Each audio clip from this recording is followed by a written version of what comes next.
सत्याश मैं हूं आपके साथ सत्यम और हाजिर हूं एक नए वीडियो के साथ। थंबनेल में आपने देखा होगा नेहरू और ट्रैक्टर। उम्मीद है कि नेहरू के विषय में आप तक आपने जितनी भी बातें सुनी होंगी कभी ट्रैक्टर का जिक्र नहीं सुना होगा, लेकिन ट्रैक्टर का जिक्र बेहद आवश्यक है। दो परिप्रेक्ष्य में आवश्यक है। पहला, आप इसमें एक प्रधानमंत्री की सजगता देखेंगे कि ट्रैक्टर जैसी बुनियादी चीज़ों की नीतियों में भी किस तरीके से सतर्कता बरत रहे हैं और किस तरीके से हर छोटी बड़ी बारीकियों पर अपनी नज़र रख रहे हैं। और दूसरा ये कि इससे आपको ये जानकारी भी मिलेगी कि भारत में कौन सा ट्रैक्टर आया सबसे पहले, फिर सबसे पहले कहाँ से लाया गया, किसने दिया, किन परिस्थितियों में आया। ये तमाम बातें आपको इस वीडियो में पता चलेंगी। वीडियो बेहद इंटरेस्टिंग है, पूरा देखिएगा। पंडित जवाहरलाल नेहरू ने सबसे पहले आज़ादी के बाद जिन चीज़ों पर ध्यान आकृष्ट किया था और जनता का कराया था वो थी खाद्यान्न संबंधी समस्याएं। देश आज़ाद होने के बाद सबसे बड़ी समस्या के तौर पर कश्मीर तो थी ही, जैसा हमें बताया जाता है, या और राज्यों का विलय। एक और समस्या थी जो नीचे से असर करती थी, वो थी खाना। जब आदमी भूखे भजन न होए गोपाला, महात्मा गांधी कहा करते थे। तो जब भूखे पेट भजन नहीं होता है तो भूखे पेट इतने सारे काम चलेंगे कैसे। और भारत में तब इतना अनाज नहीं होता था कि इस देश की 36 करोड़ जनता का पेट भर सके। अभी भी हालांकि पूरी जनसंख्या का पेट नहीं भरता है। अनाज हमारे यहाँ खूब होता है लेकिन पेट नहीं भरता है। ये कड़वी सच्चाई है मगर सच है। नेहरू इस पीड़ा को समझ रहे थे। वो जान रहे थे कि ये देश जितनी जल्दी हो सके खाद्य उत्पादन के क्षेत्र में आत्मसमर्थ बने। चूंकि भारत को गेहूं चावल तक जब विदेशों से आयात करना पड़ता था तब उसके बदले में विदेशी मुद्रा भारी कीमत के तौर पर चुकानी पड़ती थी और इससे भारतीय अर्थव्यवस्था जो बेहद नाजुक दौर से गुजर रही थी उस समय, उस पर एक बहुत भारी बोझ आता था। नेहरू इस बोझ को लगातार कम करना चाहते थे, जिसके लिए नेहरू ने तमाम भाषण दिए। हर भाषण में नेहरू जनता को आगाह कर रहे थे कि इस देश को अगर बचाना है, मजबूत बनाना है तो सबसे पहली चीज करनी है इसकी खाने की जरूरतें पूरी करना।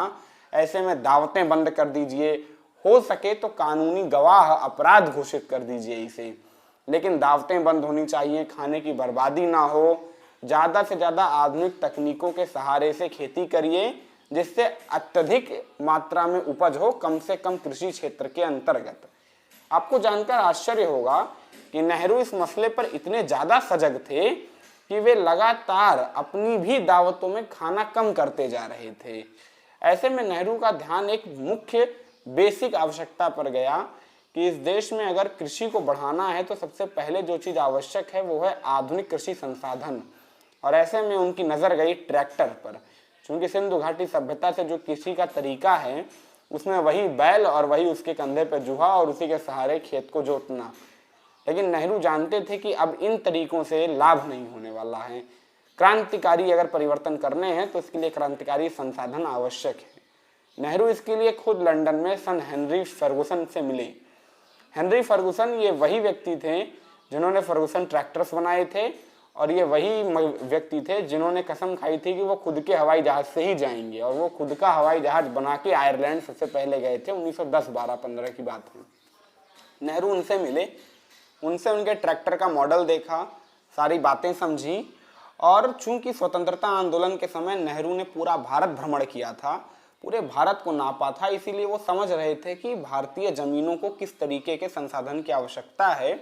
और उन जरूरतों को रखकर ध्यान में नेहरू ने फर्गुसन ट्रैक्टर को हर स्थिति में भारत के लिए सही समझा। फर्गुसन की एक और खासियत थी कि ये बेहद कम कीमत में थे, छोटे आकार के थे, जिसके चलते आयात करने में भी सुलभता होती। नेहरू ने वहां से दौलत राम को खत लिखा जो उस समय भारत के खाद्य सुरक्षा राज्य मंत्री थे। उनको खत लिखा।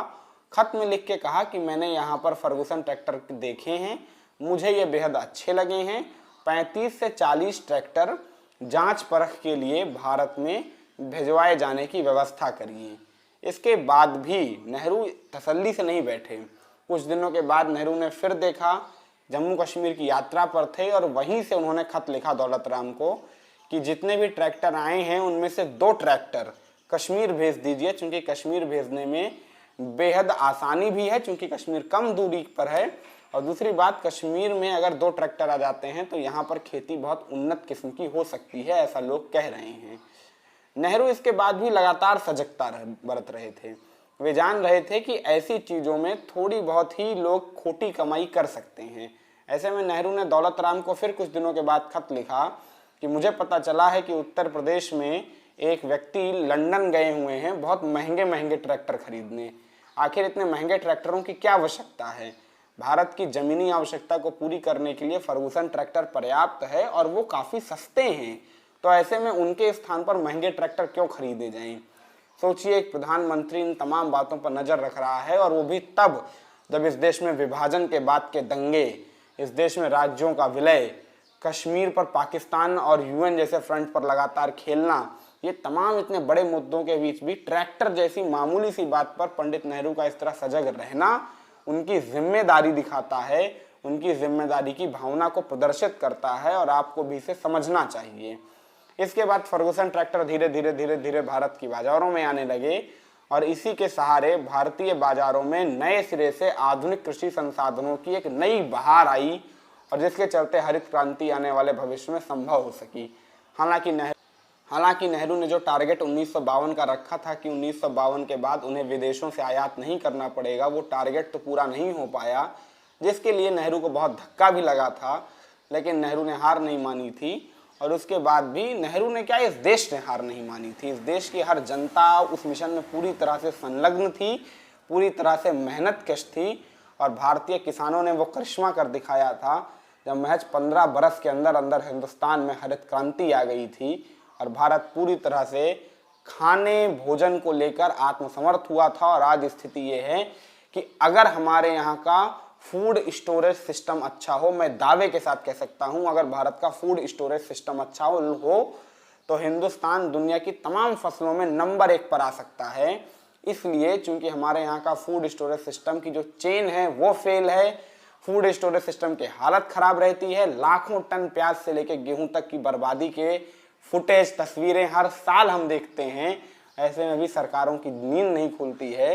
सरकार जागे, फूड स्टोरेज सिस्टम को अगर सही तरीके से इम्प्लीमेंट किया जाएगा तो इस देश में खाने को इंपोर्ट छोड़िए, एक्सपोर्ट की एक नई परंपरा शुरू होगी। बहुत सारी चीज़ों के किए जाते हैं, लेकिन फिर भी भारत ज़्यादा आत्मनिर्भर होगा। उम्मीद करता हूँ वीडियो आपको पसंद आया होगा। ऐसे नए और इंटरेस्टिंग वीडियोस के लिए चैनल को सब्सक्राइब कर लीजिएगा, कमेंट सेक्शन में कमेंट जरूर दीजिएगा। तब तक के लिए